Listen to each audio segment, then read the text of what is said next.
Evangelho é Mateus, capítulo 5, versículos de 17 a 19. Mateus, capítulo 5, versículo de 17 a 19. O Senhor esteja convosco. Está no meio de nós. Não é isso não?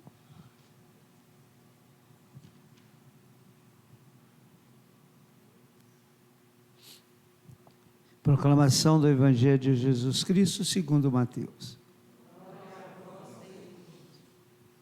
Naquele tempo disse Jesus aos seus discípulos: não penseis que vim abolir a lei e os profetas. Desculpa. Está daqui. Então, retomando. Lucas, capítulo 11, versículo de 14 a 23. Lucas, capítulo 11, versículo de 14 a 23. O Senhor esteja convosco. Proclamação do Evangelho de Jesus Cristo segundo Lucas. Naquele tempo, Jesus estava expulsando um demônio que era mudo. Quando o demônio saiu, o mudo começou a falar, e as multidões ficaram admiradas. Mas alguns disseram: é por Beelzebu, o príncipe dos demônios, que ele expulsa os demônios. Outros, para tentar Jesus, pediam-lhe um sinal do céu. Mas, conhecendo seus pensamentos, Jesus disse-lhes: todo reino dividido contra si mesmo será destruído, e cairá uma casa por cima da outra. Ora, se até Satanás está dividido contra si mesmo, como poderá sobreviver o seu reino? Vós dizeis que é Beelzebu que eu expulso os demônios. Se é por meio de Beelzebu que eu expulso os demônios, vossos filhos o expulsam por meio de quem? Por isso, eles mesmos serão vossos juízes. Mas se é pelo dedo de Deus que eu expulso os demônios, então chegou para vós o reino de Deus. Quanto um homem forte e bem armado guarda a própria casa, seus bens estão seguros. Mas, quando chega um homem mais forte do que ele, vence-o, arranca-lhe a armadura na qual ele confiava e reparte o que roubou. Quem não está comigo, está contra mim. E quem não recolhe comigo, dispersa. Palavra da salvação.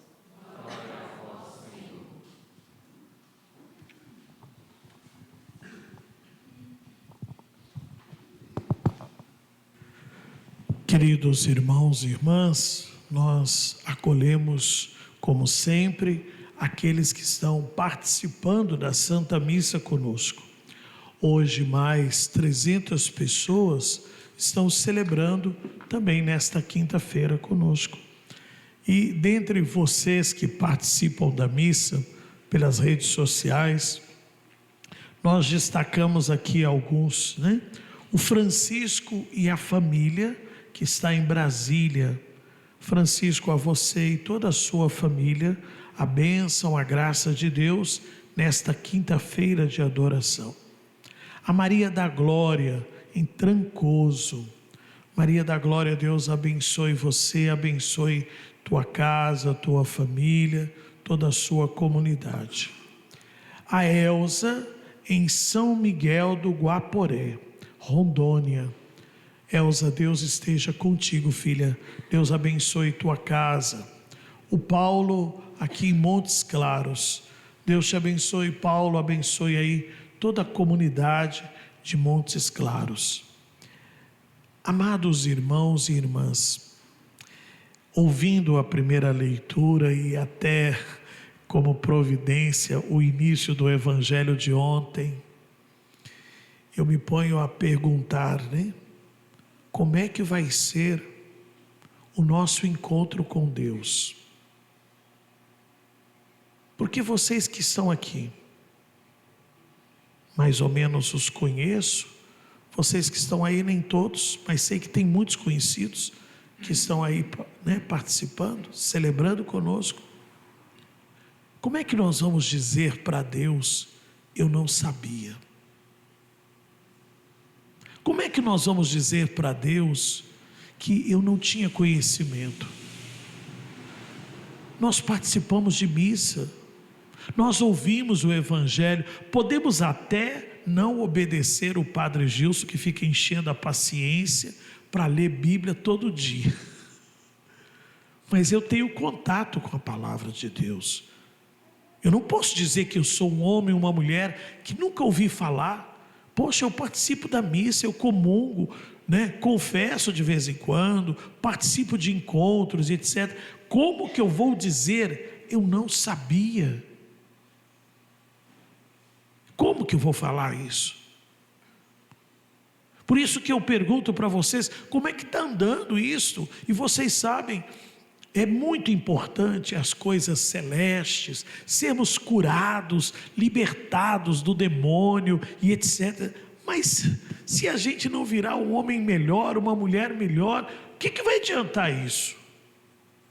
Só porque a gente foi curado do câncer, foi curado disso, conseguiu o concurso tal, passou na prova tal, mas e aí? Isso tudo aqui é passageiro. Porque nós trabalhamos para o céu, nós trabalhamos para ir para Deus, e para isso a gente tem que melhorar. Mas se não melhora, como é que fica? A mesma coisa, daqui a pouquinho, gente, é Semana Santa, é Páscoa, aí você vai ter que parar e pensar, como é que eu estava, humanamente falando, na Páscoa passada? Você vai ver do mesmo jeito. O mesmo jeito. Às vezes até o serviço com Deus e para Deus, a gente dá uma escapulida, dá uma fugida. Como é que fica isso? E também não é fazer o que eu quero. Acho que isso é o mais difícil, né? Eu quero servir do meu jeito, eu quero fazer o que eu quero. Mas aquela disposição do serviço, eis-me aqui, sabe? Quando o Senhor fala, somos servos inúteis, nós fizemos o que devíamos fazer. Até os aplausos, ninguém comentou, ninguém falou, ninguém aplaudiu. Mas e aí? Como é que fica? É importante que a gente pense nisto. Me desculpe se estou sendo assim, meio duro, né? Às vezes o povo fala assim, opa, estava bravo. Não estou bravo não, mas é sério. Vocês ouviram? Se ouvisses a minha voz, eu estou falando, Deus tem falado, Deus tem pronunciado, cada vez mais a gente está aí, e aí? Ah, mas o senhor não sabe o que fulano fez. Ah, mas o senhor não sabe o que ciclano fez. Ah, mas... Oh, meu irmão, o julgamento é individual. Larga o irmão para lá. Para de se justificar com base no erro do outro. Ah, mas a minha esposa é assim. Ah, mas o meu marido é assim. Ah, mas o meu filho, meu pai, minha mãe. Pelo amor de Deus, não. Você já é maior de idade. Então, vamos pedir a Deus essa graça de uma mudança. E vamos estar com Ele. Olha a conclusão do Evangelho. Se você não juntar com Deus, você vai dispersar. E tem muita gente que está igual barata tonta, rodando. Sabe, de vez em quando o cachorro dá uma louca, ele começa a correr atrás do próprio rabo, né? Tem gente que está assim, correndo atrás do próprio rabo, porque está rodando, e não sai do lugar. Não sai do lugar. Me lembro uma vez, né, moço? Ah, eu vim confessar, mas eu devia ter trago um gravador. Por quê? Não, porque para facilitar, o mês que vem eu vou voltar, vai ser a mesma coisa. Eu me levantei da cadeira na hora e falei com ele assim: então vamos deixar para atender a confissão o mês que vem, porque aí o mês que vem você volta querendo mudança, porque agora você já vem confessando, dizendo: vou fazer tudo de novo. Então, meu filho, você não tem desejo de conversão, de mudança? Não, sou padre, calma, não é bem assim não, é a fraqueza. Eu falei: não, eu não acredito nessa história de que a carne é fraca. Vocês já me ouviram inúmeras vezes falar, às vezes o propósito é que está sendo fraco, porque tem certas coisas que a gente dá seu jeito, tanto para os homens quanto para as mulheres. Por exemplo, a gente fala às vezes de vocês, mas eu mesmo, tenho 18, quase 20 anos, eu corto o cabelo com o mesmo moço. Mesmo o senhor corta o meu cabelo. O dia que eu preciso ir lá para cortar, porque não é fácil cortar o meu cabelo, e gasta tempo, né? Eu levanto e olha, eu tenho que fazer isso, eu tenho que fazer, porque não, eu tenho que voltar lá no Morro Alto que eu tenho que cortar cabelo. E compro para cortar o cabelo. Agora, por que eu não faço isso para ler a Bíblia, para fazer um momento de adoração, para ir à missa?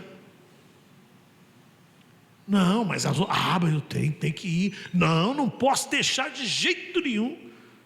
Pois é, às vezes é um jogo de futebol, é um show. Mas aí eu viro o mundo. Agora as coisas de Deus, não dou conta. É assim mesmo, eu nasci assim. Olha, eu não, graças a Deus nunca fui, embora Deus tenha mandado alguns experimentar e conhecer, mas eu nunca fui no inferno. Mas eu desconfio que no inferno deva ter muitos católicos Gabriela, né? Eu nasci assim, eu cresci assim, eu vou ser sempre assim. Então, meu filho, você vai para o inferno se você não mudar.